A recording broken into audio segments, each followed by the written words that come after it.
হ্যাঁ ওটার উপর পড়ে মাছ ভালো ছিল।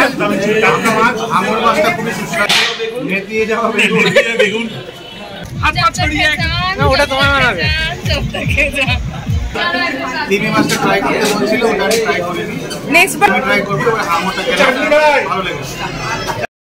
হ্যালো এভরিওয়ান, বড়দের প্রণাম আর ছোটদের অনেক অনেক ভালোবাসা জানিয়ে শুরু করছি আজকের ব্লগ। আজকে হলো আমার টাকি ভ্রমণের দ্বিতীয় পার্টের ব্লগটা। যারা প্রথম পার্টটা মিস করে গেছো তারা কিন্তু অবশ্যই ইউটিউবে আলাপ দ্য ব্লগকে সার্চ করে সেখানে গিয়ে তোমরা দেখে নিতে পারো। আমরা এখন সকলে মিলে এগিয়ে চলছি ইছামতি নদীকে আরেকটু কাছে থেকে দেখব বলে। আর আমাদের এই অ্যাডভেঞ্চারে আমাদেরকে কিন্তু গাইড করেছিল আমিনুরদা। আমিনুরদা অনেক কটা বছর এখানেই ছিল বলে এখানকার সমস্ত রাস্তাঘাট আমিনুরদার চেনা। তাই আমরা আমিনুরদার সঙ্গে করে এখন চলছি ইছামতি নদীকে একটু কাছ থেকে দেখব বলে।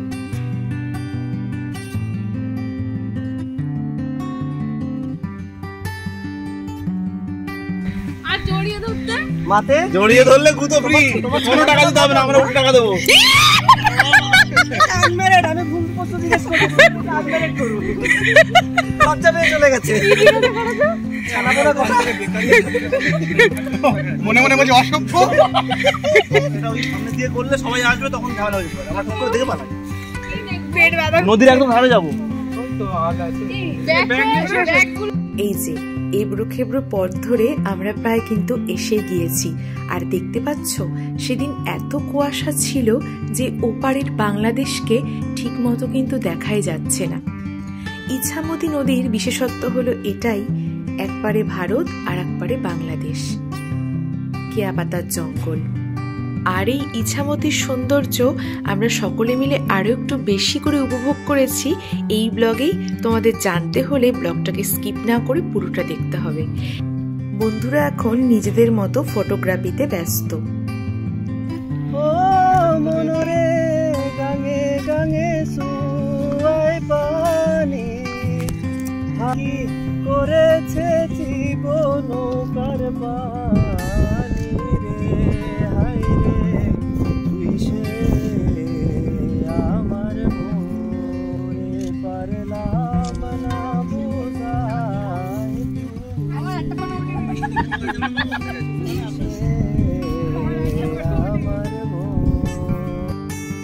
নদীর পাড়ে দাঁড়িয়ে অনেকটারই গানটা কিন্তু খুব সুন্দর লাগছিল শুনতে, একদম সময় উপযোগী। আর এবার চলো আমরা আরেকটু অ্যাডভেঞ্চার করে নিই, সামনে এগিয়ে দেখা যাক কি আছে ওখানে। জল জল দেখো, ছিল প্রথম কচুরিটা বানিয়ে ভাসিয়ে দেওয়া।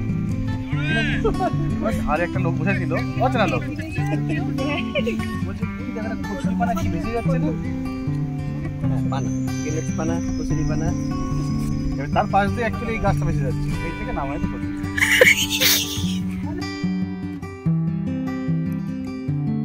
কিছু দূর এই পথ দিয়ে এগিয়ে যেতেই চোখে পড়ল দুখানি নৌকা, যেটি হয়তো নতুন বানিয়ে রেখে ইছামতির সেই জলে করে পাড়ি দেবে বলে এখানে রং করে শুকোনোর জন্য ছিল। চারপাশের এই খোলা আকাশ সঙ্গে এই নৌকা, নদী, ইছামতি, ঘন জঙ্গল সবটা মিলে এত সুন্দর পরিবেশে আমরা ফটোগ্রাফির কোনো সুযোগই ছাড়িনি। বেশ সুন্দর করে এখানে আমরা ফটোগ্রাফি করে নিলাম সকলে।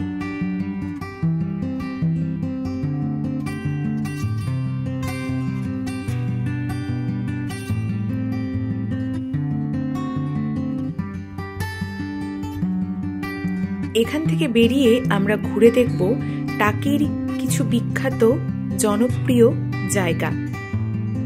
চলো তবে সামনের দিকে এগোনো যাক, বেলা বয়ে যাচ্ছে। বলে প্রবেশ করছি পশ্চিমবঙ্গের অ্যামাজন।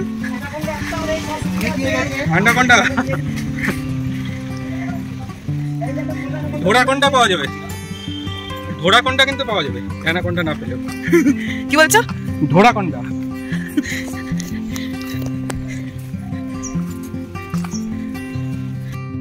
আর এই ঘন জঙ্গলে কত অদ্ভুত রকমের গাছ, যেমন এই গাছটাকে দেখো, অর্ধেক পাতা সবুজ আর অর্ধেক পাতা লাল। পাপিয়াদি কিন্তু এই গাছ থেকে কয়েকটা পাতাও সংগ্রহ করে নিয়ে গিয়েছিল আমাদের এই ট্রিপের স্মৃতি হিসাবে সেটিকে রেখে দিবে বলে। এখন পড়ন্ত বেলায় চারপাশের এই গ্রাম্য পরিবেশটিকে কিন্তু দারুণ লাগছে। আমরা কিন্তু কোনো রকম টোটো এখনো করিনি।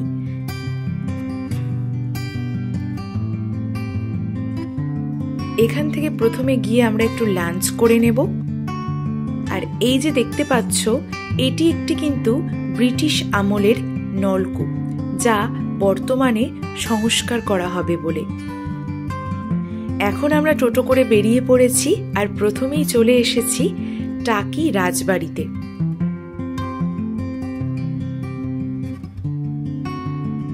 এটি হলো টাকির রাজবাড়ি।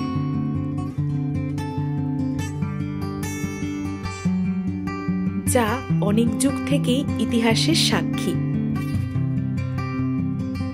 এই যে দেখতে পাচ্ছ, রায়চৌধুরী পরিবারের বসবাস ছিল এই বাড়িতে। এটি টাকির একটি দর্শনীয় জায়গা, যা সবাই দেখে, আমরাও দেখে নিলাম।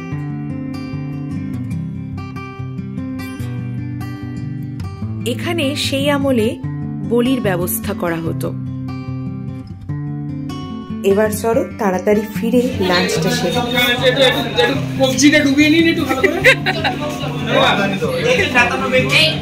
কি খাচ্ছেন আপনারা?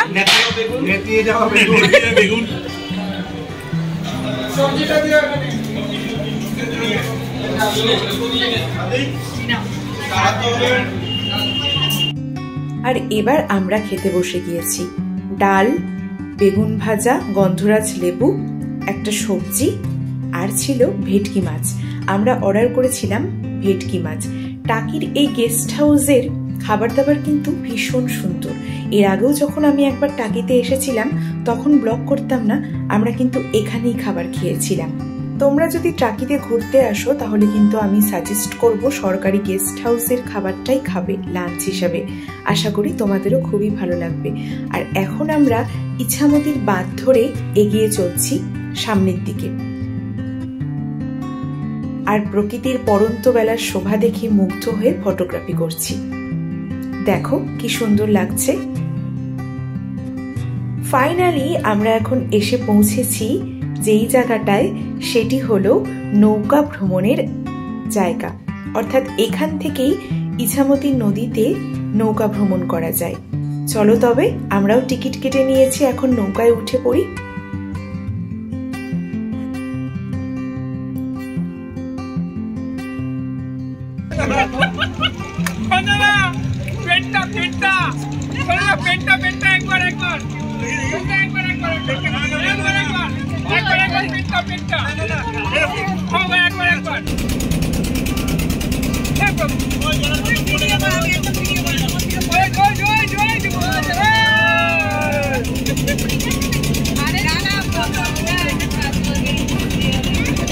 আর এই পড়ন্ত বেলায় যখন সূর্যের আলোটা ঠিক নৌকার মধ্যে পড়ছিল, অদ্ভুত লাগছিল চারিদিকটা কিন্তু দেখতে।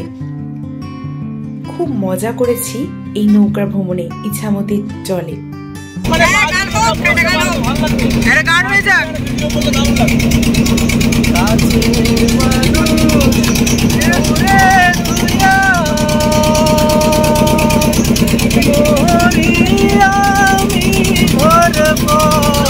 এই ইছামতির জলে কিন্তু দুই দেশের নৌকাই চলাচল করে। একমাত্র পতাকা দেখে সেটি বোঝা যায়। নদী ভ্রমণ করতে করতে মাঝি ভাই আমাদের দেখালো ওই যে দূরে ঘন জঙ্গল, সেটা হলো কেয়াপাতার জঙ্গল, বাংলাদেশের কেয়াপাতার জঙ্গল। আর এবার চলো নৌকা ভ্রমণ করে সবার কেমন লাগলো সেটি ওনাদের সবার কাছ থেকেই জেনে নেওয়া যাক।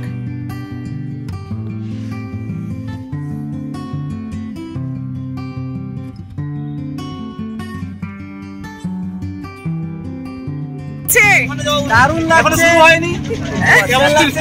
সবে নৌকাতে উঠলাম, এখন বুঝতে পারছি না কতটা দোল খাবো। নদীতে জল আছে, আমরা দেখতে পাচ্ছি জল কতটা গভীর, আমরা মাঝখানে গেলে বুঝতে পারবো। একদিকে ভয় আছে, আমাদের কিন্তু লাইফ জ্যাকেট দেয়, পড়ে গেলে কিন্তু তুলতে হবে। আমি সাঁতার পারি না, আগে বলে দিচ্ছি। আমি পারি। এই বুঝি জল গেলে লাগছে, খুবই ভালো লাগছে। এসে আপনারাও আসতে পারেন। তক্তার উপর ক্যাটওয়াক।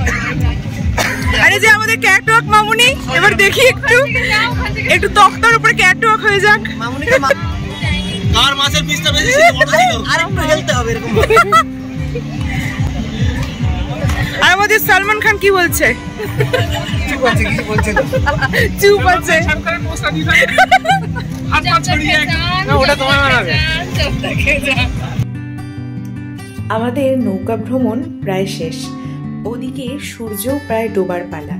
প্রায় 40 মিনিট বা তার বেশি সময়ে আমরা কিন্তু এই ইছামতি নদীতে নৌকা ভ্রমণ করেছি। এখন তাহলে চলো এগিয়ে চলা যাক সামনের দিকে। আমাদের আরো একটি ডেস্টিনেশন এখনো ঘোরা বাকি।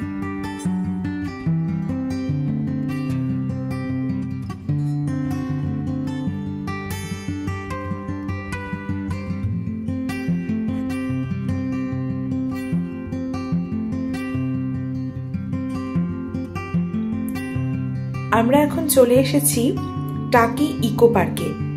এখান থেকে টিকিট কেটে আমরা একটু ইকো পার্কের ভেতরে প্রবেশ করব।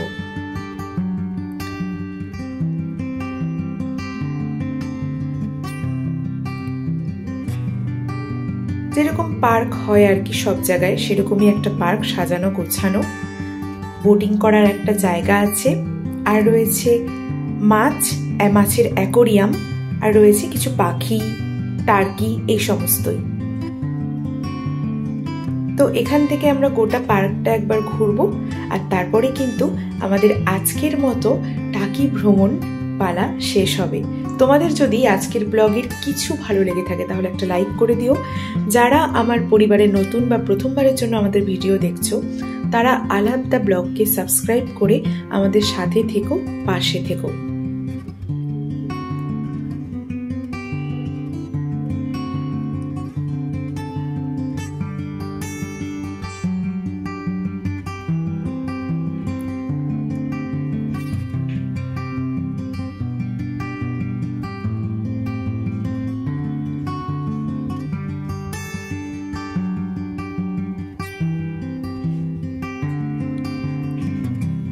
আজকে সারাদিনটা বন্ধুদের সাথে হই হই করে বেশ কাটলো। কিছু অজানা অচেনা মানুষ নিমেষেই তারা বন্ধু হয়ে উঠলো, এবং তাদের সাথে কাটানো সময়গুলো যেন মনেই হচ্ছিল না আমরা কেউ কাউকে এই কটা দিন আগে চিনেছি। মনে হয় যেন অনেক যুগ ধরে প্রত্যেকেই প্রত্যেককে চিনছি। তাহলে আমাদের এই নতুন বন্ধুদের সাথে একটা গোটা দিন টাকি ভ্রমণ তোমাদের কেমন লাগলো সেটাও কিন্তু আমাকে কমেন্ট করে অবশ্যই জানিও। এখন সূর্য প্রায় ডোবার পালা, আমাদের তাড়াতাড়ি বাড়ি ফিরতে হবে। এখান থেকে অনেকটা পথ হেঁটে তারপরেই হয়তো আমরা বাড়ি ফিরতে পারবো, কারণ এখন সন্ধ্যা নেমে আসলে এখান থেকে টোটো পাওয়া একটু চাপ হয়ে যায়। তো আমরা ফেরার সময় হাসনাবাদে গিয়ে সেখান থেকে ট্রেন ধরে আমরা চলে আসলাম এবার বারাসাত স্টেশনে। এখন যে যার মতো বন্ধুরা সকলে ঘরে ফিরে যাচ্ছি। তোমরাও ভালো থেকো, সুস্থ থেকো, সাবধানে থেকো। টাটা।